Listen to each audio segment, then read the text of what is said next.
Halo, bro, sis, para orang tua hebat. Selamat datang di dunia penuh warna dan kadang bikin pusing, yaitu dunia remaja anak-anak kita. Kita semua tahu, menjadi orang tua adalah sebuah perjalanan panjang yang penuh kejutan. Pernah nggak, dulu anak kita lengket banget, apa-apa cerita, semua hal kecil hingga yang besar selalu dibagi dengan kita. Dulu, kita adalah pusat dunia mereka, tempat mereka mencari perlindungan, jawaban, dan cinta. Setiap hari rasanya seperti petualangan seru yang dijalani bersama. Tapi sekarang tiba-tiba berubah. Seolah ada tembok besar yang memisahkan kita dengan mereka. Perubahan ini bisa datang perlahan, atau bahkan secara tiba-tiba, membuat kita bertanya-tanya, apa yang terjadi? Pintu kamar sering tertutup, menjadi simbol perubahan yang paling nyata. Dulu, pintu kamar mereka selalu terbuka lebar, mengundang kita untuk masuk dan berbagi cerita. Sekarang, pintu itu lebih sering tertutup, menandakan adanya ruang pribadi yang mulai mereka jaga. Jawabannya singkat, seadanya, bahkan kadang bikin kita gemas sendiri. Dulu, mereka bisa bercerita panjang lebar tentang hari mereka, tentang teman-teman, tentang mimpi-mimpi mereka. Sekarang pertanyaan sederhana seperti bagaimana harimu, hanya dijawab dengan baik atau biasa aja. Dan matanya lebih sering ke layar handphone. Seolah-olah ada dunia lain yang lebih menarik di dalam sana. Dunia yang tidak bisa kita masuki. Mereka lebih asik dengan teman-teman virtual mereka, dengan game online, atau dengan video-video yang entah apa isinya. Momen akrab hilang, canda tawa yang dulu sering menghiasi rumah, kini terasa jauh. Diganti suasana canggung yang bikin bingung. Kita jadi merasa seperti orang asing di rumah sendiri, tidak tahu bagaimana cara mendekati mereka lagi. Tenang, ini wajar kok. Tarik napas dalam-dalam, dan ingatlah bahwa semua orang tua mengalami hal yang sama. Bukan berarti kita gagal jadi orang tua.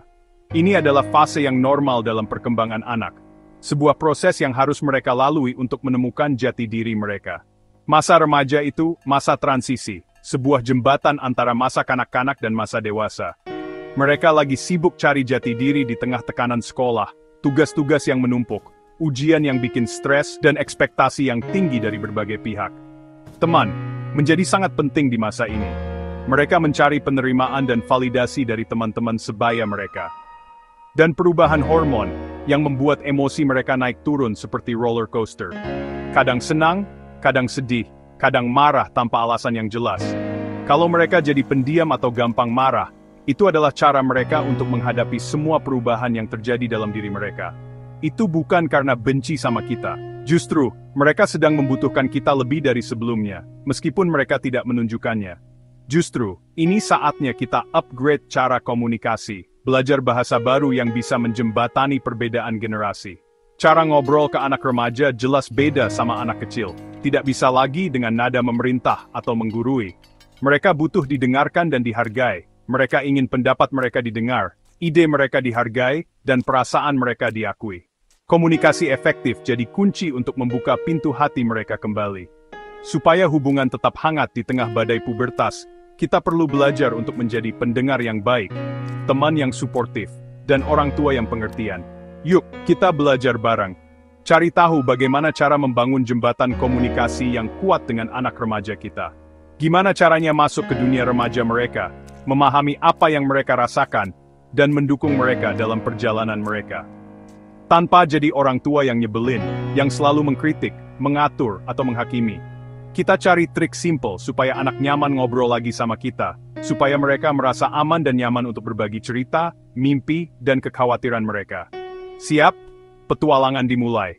Mari kita hadapi tantangan ini bersama-sama dan menjadi orang tua yang lebih baik untuk anak-anak remaja kita. Sebelum bicara strategi, kita harus paham dulu, otak remaja lagi renovasi, terutama bagian logika dan kontrol emosi. Hormon juga bikin mood mereka naik turun, kadang happy, besoknya galau tanpa sebab. Tekanan teman dan keinginan diterima bikin mereka makin sensitif. Sikap mereka yang kadang nyebelin itu bukan serangan personal, tapi cerminan pergulatan internal. Tugas kita, jadi payung yang kokoh, bukan mengendalikan cuaca. Dengan memahami dunia mereka, kita bisa lebih sabar dan empati. Ini fondasi penting untuk komunikasi yang lebih baik. Yuk, lanjut ke langkah berikutnya. Sebagai orang tua, kita seringkali merasa punya segudang nasihat dan solusi untuk anak-anak kita.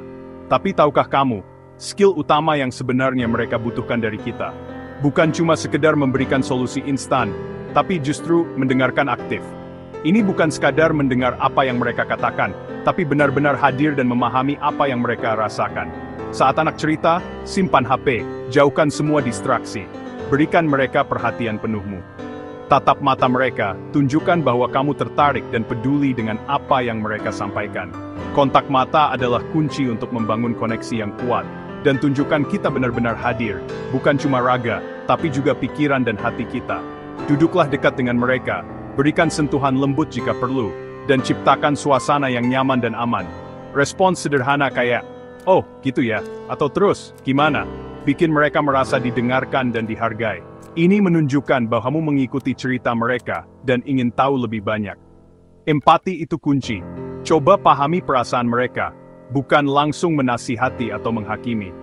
Cobalah untuk melihat situasi dari sudut pandang mereka. Misal, anak pulang bete karena digosipin, merasa dikucilkan oleh teman-temannya, atau mengalami kejadian tidak menyenangkan di sekolah. Jangan langsung ceramah, menyalahkan atau meremehkan masalah mereka. Tapi akui perasaannya, pasti nggak enak banget ya. Atau, mama papa bisa bayangin gimana sakit hatinya kamu. Seringkali mereka cerita bukan minta solusi yang rumit, cuma ingin didengar, dipahami, dan divalidasi perasaannya. Mereka hanya ingin tahu bahwa ada seseorang yang peduli dan ada di pihak mereka. Tahan keinginan jadi pahlawan super yang langsung memberikan solusi. Biarkan mereka selesai cerita dulu. Tumpahkan semua unek-uneknya. Jangan memotong pembicaraan atau mengalihkan topik. Setelah tenang, setelah mereka merasa didengar dan dipahami, baru tanya, "Menurut kamu, enaknya gimana? Atau apa yang bisa mama papa bantu?" Latihan ini memang butuh waktu, kesabaran, dan kemauan untuk mengubah kebiasaan.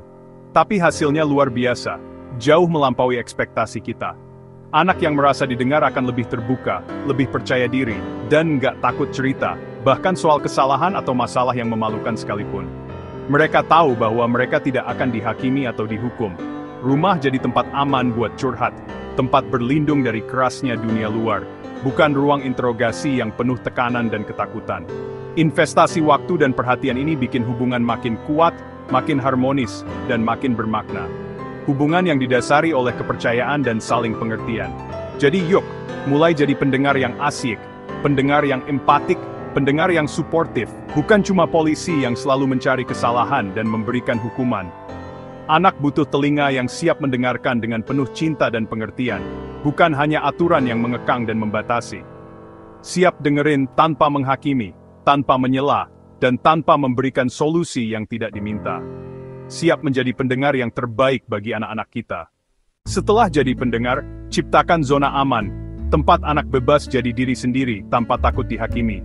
Saat mereka cerita nilai jelek, jangan langsung menyalahkan. Tunjukkan empati, bukan tuduhan. Dengarkan versi mereka sampai tuntas, jangan buru-buru menghakimi. Hargai perbedaan selera, minat, atau pandangan. Ini kesempatan saling belajar. Ketika anak tahu cinta kita tanpa syarat, mereka berani jujur dan terbuka. Zona aman butuh waktu. Maespefan. Kepercayaan dibangun dari janji kecil yang ditepati dan konsistensi aturan. Janji, sekecil apapun, harus ditepati. Kalau batal, jelaskan alasannya dan atur ulang. Konsistensi aturan bikin anak merasa aman dan tahu apa yang diharapkan. Jangan beda pendapat di depan anak. Aturan harus jelas dan kompak. Jaga rahasia mereka, jangan bocorkan ke siapapun. Sekali kepercayaan rusak, susah dibangun lagi. Jadilah brankas rahasia mereka. Kepercayaan itu fondase komunikasi. Ngobrol serius butuh timing dan tempat yang pas. Jangan mulai saat lelah, lapar, atau emosi. Pilih momen santai, di mobil, makan malam, atau saat aktivitas bareng. Hindari bahas masalah sensitif di depan orang lain. Masuk kamar mereka dengan izin, tunjukkan kita menghargai privasi. Peka sama sinyal anak, kalau belum siap, tunda dulu. Dialog, bukan interogasi, itu kuncinya. Dunia digital bagian hidup remaja, jangan langsung melarang atau memata-matai. Tunjukkan ketertarikan pada game atau media sosial mereka, bukan menginvasi privasi. Aturan gadget dibuat bersama, bukan dipaksakan. Jelaskan alasan aturan, misal demi kesehatan atau waktu keluarga. Manfaatkan teknologi untuk komunikasi positif, kirim pesan, meme, atau artikel yang mereka suka. Hormati privasi online seperti di dunia nyata. Teknologi bisa jadi jembatan, bukan isis. Kadang, semua usaha tetap ketemu tembok, anak diam atau marah. Jangan terbawa emosi, ambil napas dan beri ruang. Akui perasaan mereka. Oke, kalau belum mau ngobrol, ayah bunda di sini ya. Bahasa tubuh juga penting, baca sinyal, tahu kapan maju atau mundur. Konflik itu normal, yang penting cara mengelolanya. Saat emosi, ambil time out, lanjutkan saat sudah tenang. Fokus pada masalah, bukan menyalahkan orangnya. Gunakan aku merasa daripada kamu selalu. Jangan lupa apresiasi. Itulah kunci untuk menutup obrolan dengan kesan positif. Fokus pada hal positif, sekecil apapun. Bahkan senyuman kecil atau bantuan sederhana patut diapresiasi. Ini akan membuat mereka merasa dilihat dan dihargai. Ingat, apresiasi yang tulus akan membangun jembatan yang kuat antara Anda dan anak remaja Anda. Pujilah usaha, bukan hanya hasil. Proses belajar dan berkembang jauh lebih penting daripada sekadar nilai akhir. Contohnya, katakan, kamu belajar serius banget tadi, keren. Aku lihat kamu benar-benar fokus dan berusaha memahami materi. Dengan begitu, mereka tahu bahwa Anda memperhatikan upaya mereka. Apresiasi karakter baik, seperti perhatian atau sabar. Sifat-sifat positif ini perlu diakui dan dihargai karena membentuk kepribadian mereka. Pujian spesifik bikin mereka merasa dihargai. Jangan hanya bilang bagus, tapi berikan contoh konkretnya. Misalnya, aku suka caramu membantu adikmu tadi, sangat sabar dan pengertian. Jadilah role model komunikasi sehat. Minta maaf kalau salah, ucapkan terima kasih. Ini menunjukkan bahwa Anda juga manusia dan menghargai mereka. Gunakan chat keluarga untuk berbagi kabar baik dan semangat. Kirimkan meme lucu, berita positif, atau sekadar sapaan hangat. Ini akan membuat mereka merasa terhubung dan dicintai. Pesan singkat seperti, ayah bangga banget atau ibu sayang kamu, bisa mencerahkan hari mereka. Tempelkan di kulkas, kirimkan lewat pesan singkat, atau selipkan di tas mereka. Tujuan akhir hubungan kuat dan penuh kasih. Hubungan yang didasari saling pengertian, kepercayaan, dan dukungan. Ini proses maraton, bukan sprint. Dengan sabar dan cinta, kita bangun fondasi keluarga yang kokoh. Fondasi yang akan menopang mereka melewati masa remaja yang penuh tantangan dan membantu mereka tumbuh menjadi individu yang bahagia dan sukses.